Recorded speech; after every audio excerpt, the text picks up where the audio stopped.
शीलवंत साधु ने गंगा सती એમનું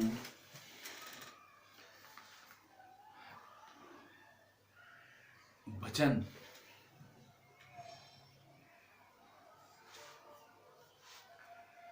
એમાં એમણે આદર્શ શીલવંત સાધુ કેવો હોય, એના ગુણો કેવા હોય, એનું વર્ણન આ ભજનમાં કર્યું છે. શીલવંતનો સીધો અર્થ થાય કે ચારિત્ર્યવાન, અને એવા સાધુને વારે વારે નમવાનું એ પોતે કહે છે. હવે આ ભજનને લઈને પુનરાવર્તનમાં આપણે થોડાક ટૂંકા પ્રશ્નોની ચર્ચા કરીએ, જેથી મહત્વની બાબતો એનું રિવિઝન થઈ શકે.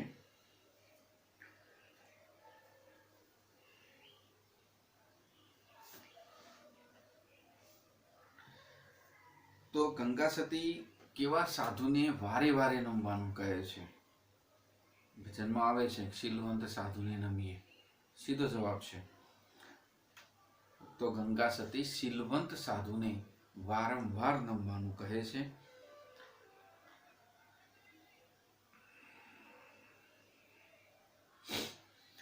પછી કહે છે શીલવંત સાધુના ચિત્તની વૃત્તિ કેવી હોય છે, એનું મન કેવું હોય છે, એનું વર્તન કેવું હોય છે? તો નિર્મળ હોય છે. નિર્મળ હોય તો એ શીલવંત સાધુ.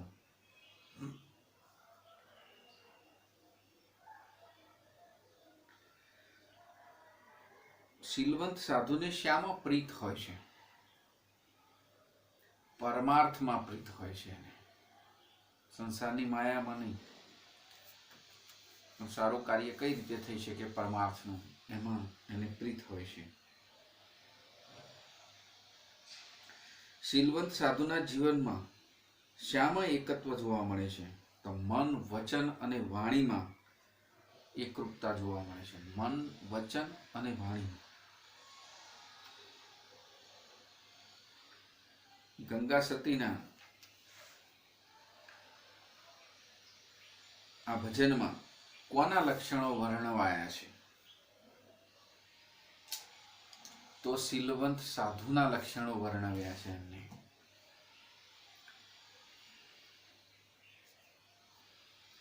આદર્શ સંતના લક્ષણો વર્ણવ્યા છે. તુરિયાનો તાર, તુરિયાવસ્થા. આ તુરિયાવસ્થા બહુ સમજવા જેવી છે. 4 અવસ્થાઓ જે ઘણી છે, એમાંથી તુરિયાવસ્થા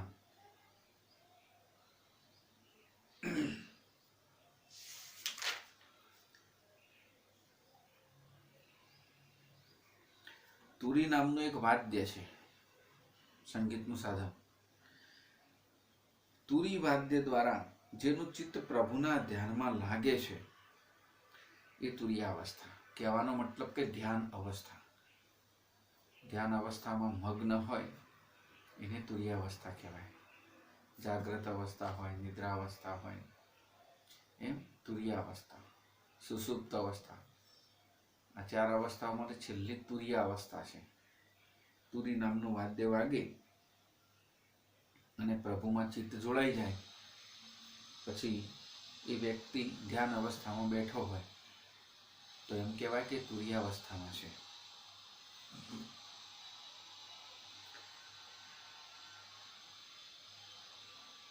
શીલવંત સાધુ શાને મિથ્યા કરી જાણે છે? નામ રૂપની મિથ્યા કરી જાણે છે. અને શાનો વ્યાપાર કરે છે? તો કે સદાય ભજનનો વ્યાપાર કરે છે. કોની સંગત કરવાનું કહે છે ગંગા સતી? શીલવંત સાધુની સંગત કરવાનું પણ કહે છે અને શીલવંત સાધુને વારે વારે નમવાનું પણ કહે છે. ગંગા સતીએ 52 દિવસ સુધી એક એક રચના એમની પુત્રવધુ એટલે કે એમની શિષ્યા એવી પાનબાઈને સંભળાવેલી, અને આ 52 ભજનો એટલા બધા પ્રચલિત થયા છે. એમાંનું એક ભજન આપણી સમક્ષ આપણા પાઠ્યપુસ્તકમાં મૂક્યું છે. શીલવંત સાધુને વારે વારે નમી. અને આ ભજન શામાંથી લીધું છે તો ગંગા સતીની ભજન ગંગા એ પુસ્તકમાંથી આ લીધું છે ભજન. ગંગા સતીનું પૂરું નામ જણાવો તો ગંગાબા કહળસંગ ગોહિલ.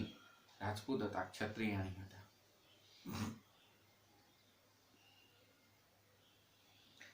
જેને શત્રુ ને મિત્ર એકે નહીં ઉર્મા.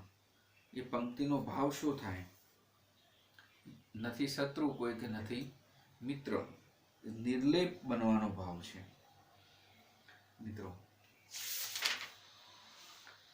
અહીંયા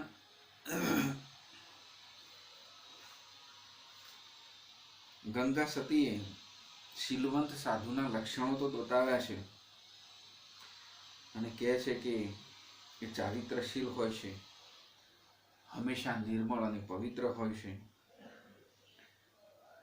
અને એટલે જ તો પરમાત્માની કૃપા એમના ઉપર સદાય વરસતી રહે. એમનું લક્ષ્ય કેવળ પરમાર્થ જ હોય છે. શીલવંત સાધુ કેવો હોય એની વાત કરીશું. એને કેવળ પરમાત્માના વચનોમાં વિશ્વાસ હોય, મન વચન વાણીમાં એકરૂપતા હોય, આઠે પોર દિવ્ય આનંદમાં હોય, એની તુર્યાવસ્થા જાગી ગઈ હોય, ચોથી અવસ્થા એટલે કે બિલકુલ ધ્યાન અવસ્થા હોય. ધ્યાન અવસ્થા હોય એટલે આપણને આંખો બંધ દેખાય પણ અંદર આંખ ખુલેલી હોય, દિવ્ય ચક્ષુથી અંદરના મંડળોમાં ભ્રમણ કરતો હોય, મોહ માયાથી પર હોય. આને શીલવંત સાધુ કહેવાય, ચારિત્ર્યવાન સાધુ કહેવાય, સદાચારી સાધુ કહેવાય, સંત કહેવાય. અને આને ગંગા સતી વારે વારે નમવાનું કહે છે. થોડાક વ્યાકરણના પ્રશ્નો જોઈ લઈએ. એમાં ખાસ કરીને શબ્દાર્થ, શબ્દ સમૂહ માટે એક શબ્દ આપો તો કે બીજાનું ભલું થાય એવું કરી છૂટવું તે. બીજાનું ભલું થાય એવું કરી છૂટે તો કે પરમાર્થ. મળ કે કચરા વિનાનું નિર્મળ. મનુષ્ય જીવનની જાગ્રત, સ્વપ્ન અને સુસુપ્ત અવસ્થાથી, આ 3 અવસ્થાથી જુદી જ એક ચોથી અવસ્થા છે. કઈ? તો કે તુર્યાવસ્થા.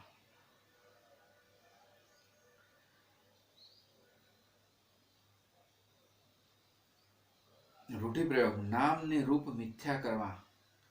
બધું ફોગટ છે એવું સમજી લેવું. નામ રૂપ મિથ્યા કરવું એટલે નિર્મોહી થઈને જીવવું. નિર્મોહી થઈને જીવવું. તુરિયાનો તાર જાગી ઉઠવું. તુરી નામનું વાદ્ય છે, એનો તાર વાગે, એમાંથી જે ધ્વનિ નીકળે, જે સ્વર નીકળે, અને એના આધારે ધ્યાન અવસ્થા, આત્માની અવસ્થામાં આત્મા પહોંચી જાય. એટલે કહે છે કે તુરિયાનો તાર જાગી ઉઠવો એટલે સમજણ શક્તિનો ઉદય થવો. રૂઢિપ્રયોગમાં આવું કહેવાય. અને આમ જોઈએ તો ધ્યાન અવસ્થામાં બેઠેલો વ્યક્તિ એ તુર્યાવસ્થામાં છે એવું કહેવાય. પણ જેનામાં જ્ઞાન પ્રગટ થઈ ગયું છે, જેનામાં સમજણ આવી ગઈ છે, એના માટે એવું કહી શકાય કે આને તો તુરિયાનો તાર જાગી ઉઠ્યો છે. હવે તમે એને ગમે એ કરો, એ નહીં સમજે બીજી વાત એમ. આઠે પોર આનંદમાં રહેવું, 24 કલાક આનંદ,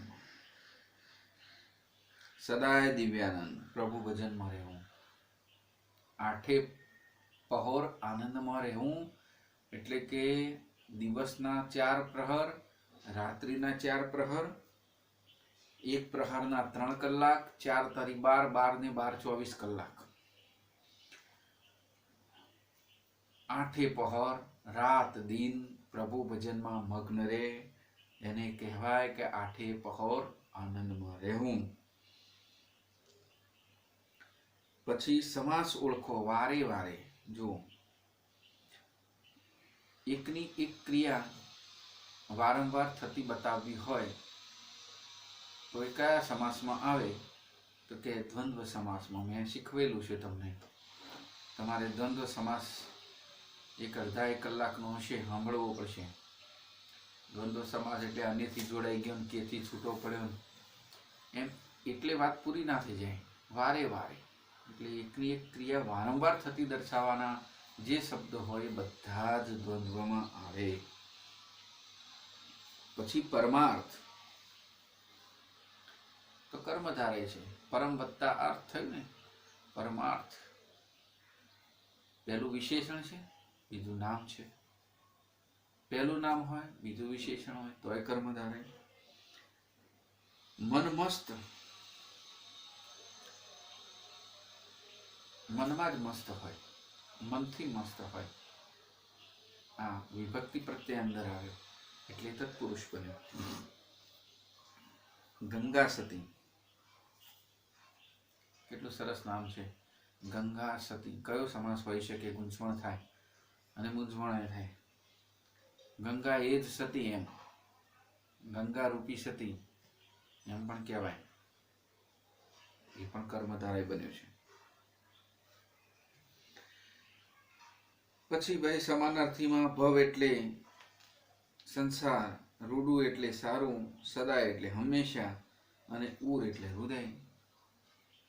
મારા ઉર મારે, મારા હૃદયમાં.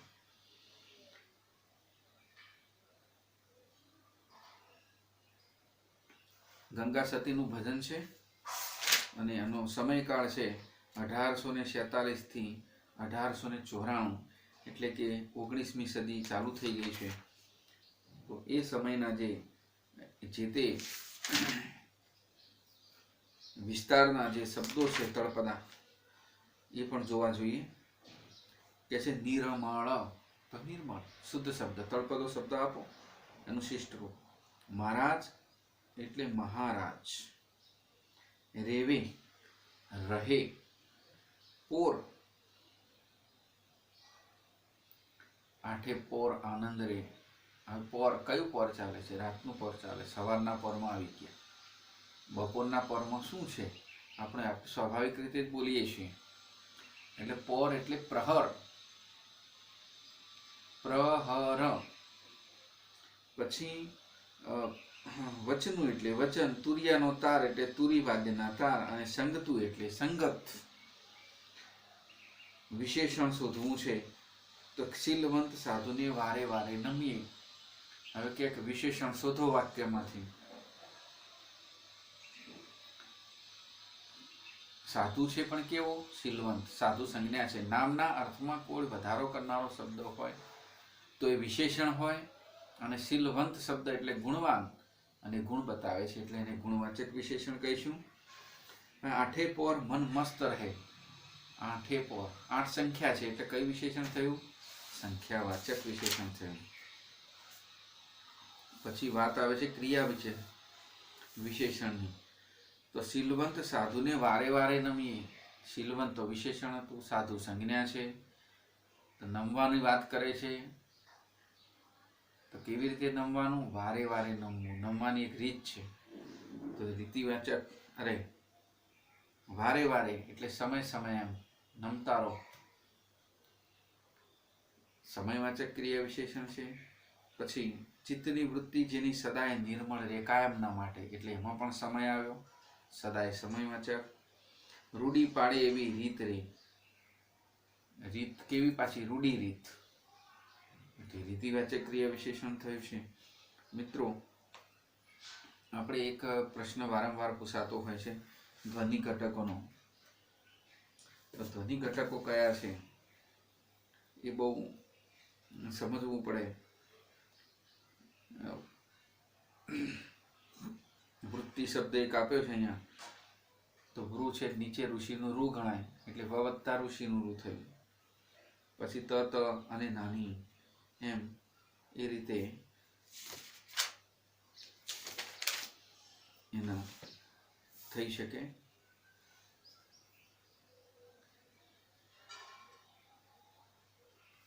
પછી એક વસ્તુ કે છે કે શીલવંત સાધુને કવયિત્રી વારંવાર નમવાનું શા માટે કહે છે? ખૂબ અગત્યનો પ્રશ્ન મને દેખાય છે. વારંવાર નમવાનું, એકવાર નમ્યા વાંધો નહીં, પણ એવી વ્યક્તિને તો તમે વારંવાર નમો એમ, કારણ કે નમવાની યોગ્ય એ જ વ્યક્તિ છે, એ ગુણવાન છે, એ સંત છે, એટલે તમે નમો. પરમાત્માનું સ્વરૂપ છે એટલે નમો. તો કે શીલવંત સાધુને કેમ વારેવાર નમવાનું કહ્યું? એટલા માટે કહ્યું કે આદર્શ સંતના તમામ લક્ષણો એનામાં હોય છે. એની વૃત્તિ, એની ચિત્તની વૃત્તિ પરમાત્મામાં લીન હોય છે. ગમે તેવી પરિસ્થિતિમાં પણ એના વર્તનમાં કોઈ ફેર પડતો નથી. આવા સંત જ પરમાત્માની કૃપા વરસે છે. એટલે આવી વ્યક્તિને, આવા શીલવંત સાધુને વારે વારે નમવું જોઈએ.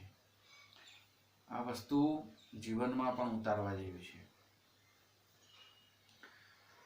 કારણ કે નમવાની યોગ્ય જો કોઈ હોય તો સાધુ સંતો જ છે.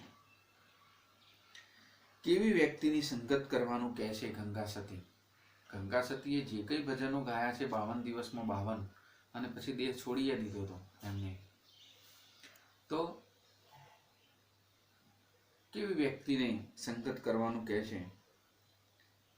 કે મન, વચન અને વાણીમાં એકરૂપતા હોય, આઠે ફોર દિવ્ય આનંદમાં રહેતા હોય, પરમાત્માના ધ્યાનમાં લીન હોય, નિર્મોહીને ભજનમાં વ્યસ્ત રહેતા હોય, એવી વ્યક્તિની સંગત કરવાનું ગંગા સતી આપણને કહે છે. મિત્રો, મધ્યકાલીન સાહિત્ય જે છે એમાં જ્ઞાનમાર્ગી જે કવિઓ થઈ ગયા, અખોને બધા, એમાં આ ગંગા સતી એક જ્ઞાનમાર્ગી કવિયત્રી છે. અને એમણે એમની પુત્રવધુ પાનબાઈને સંબોધીને બધા કાવ્યો લખ્યા છે. અને એમાં બહુ પ્રચલિત થયા હોય તો આપણે ઘણીવાર સાંભળ્યા છે કે વીજળીને ચમકારે મોતીડા પરોવો પાનબાઈ. જો પાનબાઈ નામ આવે, મેરુરે ડગે પણ જેના મન ન ડગે, તો એ પણ પાનબાઈને સંબોધીને લખાયું છે. શીલવંત સાધુને પણ એમાં એ રીતે જ લખાયેલું છે. અહીંયા શીલવંત સાધુ એવી વ્યક્તિ, અને પાનબાઈના પાત્ર દ્વારા, એમના શિષ્ય દ્વારા, કારણ કે ગુરુ તો શિષ્યને ઉપદેશ આપે છે, પણ એ શિષ્ય પૂરતો મર્યાદિત હોતો નથી. એ પછી ભજન સ્વરૂપે આપણા સુધી આવ્યો છે, તો આપણને પણ એ સંબોધન કરીને આજે પણ કહે છે કે તમે એવા શીલવંત સાધુને નમો કે જે ખરેખર પરમાત્મામાં જેનું મન લીન હોય, આઠે પહોર આનંદમાં હોય, એવી વ્યક્તિને, એવી સદાચારી વ્યક્તિને તમે વારે વારે નમો. અહીંયા શીલવંત સાધુને એમાં એક પ્રશ્ન હજી કહેવા જેવો છે કે શત્રુ અને મિત્ર સાથે શીલવંત સાધુ કેવો વ્યવહાર કરે છે? શત્રુ અને મિત્રને સંભાવ રાખે છે. એમનો કોઈ શત્રુ કે મિત્ર હોતો જ નથી પહેલા તો, એટલે સંભાવ, દરેકે સરખા, સરળ વ્યવહાર રાખે છે. શત્રુ પ્રત્યે ધિક્કાર નથી, અને મિત્ર સાથે મમતા નથી. એનું મન તો પ્રભુમાં પરોવાયેલું છે, પછી દુશ્મનાવટમાં કે મિત્રતામાં ક્યાંથી પરોવાય? એટલે સમભાવ, બધાને સમદૃષ્ટિથી જુએ છે. એ જ સંત છે, એ જ શીલવાન સાધુ છે.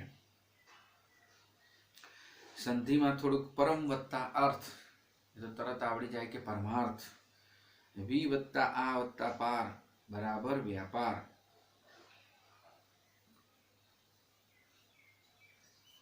આ સંધિ થોડીક જુદી છે.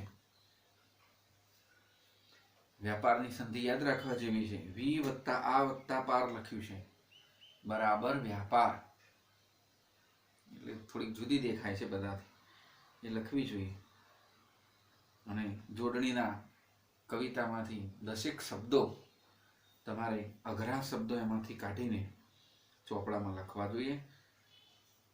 એ પ્રમાણે ફરીથી તમારે શીલવંત સાધુનું આ જે કાવ્ય છે એના પ્રશ્નોના જવાબ વાંચવાના રહેશે. તો મિત્રો, આ કવિતાને તમારે ફરીથી એના સ્વાધ્યાયને વાંચવાનું છે.